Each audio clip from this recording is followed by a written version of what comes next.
Very nostalgic actually. Right? ஆமா. So like I kept coming back to college for like alumni stuff. The clubக்குலாம் கொஞ்சம் advice அந்த மாதிரி.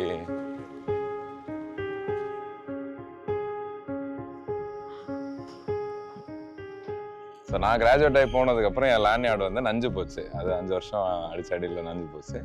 So அபூர்வாக்கு நான் வந்து ஒரு நாள் பிங் பண்ணி எனக்கு ஒரு ஃபேவர் வேணும், எனக்கு இந்த லேண்ட்யார்டு வந்து நான் கேட்டால் தரமாட்டாங்க. Before that we didn't know each other. ஆமா. I mean I knew him that he exists. This person exists. ஃபேஸ்புக்கில் வந்து என்ன.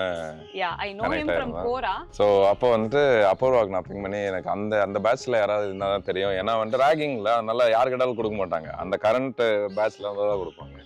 ஸோ அபூர்வாக்கு பிங் பண்ணி எனக்கு வந்து இந்த லேண்ட்யார்டு வேணும், 10 ரூபா தான், ஆனால் வந்து நீ கேட்டால் தான் தருவாங்க, நல்லா நீ வந்துட்டு ஒன்று தொலைஞ்சு போச்சுன்னு சொல்லி எனக்கு ஒன்று வாங்க, நான் நெக்ஸ்ட் டைம் சென்னை வரப்போ என்கிட்ட வந்து வாங்கிக்கிறேன் அப்படின்னு சொல்லி அந்த ஃபேவர் கேட்டு அப்படி தான் நாங்கள் வந்து ஃபர்ஸ்ட் டைம் மீட் பண்ணோம்.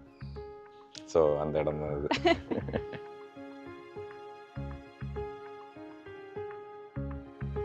அப்போ வந்து உன்னோட company at that time they were sponsoring internships for winners.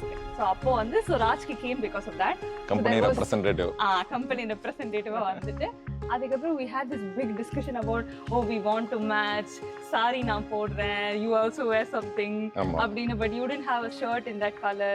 அப்படி ஒரு பெரிய டிஸ்கஷன் போச்சு, ஒரு 4 போட்டோவாச்சு எடுக்கலாம் அப்படி. இப்படி கடைசியா வந்து he had one green color shirt which matched my saree border which was also green. We decided to post it on Instagram and the caption was வந்து at least the borders matched. Correct.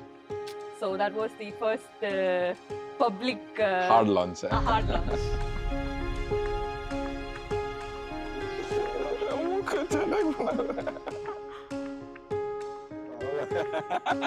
No, படிக்கிற இடத்துல வேண்டாம்.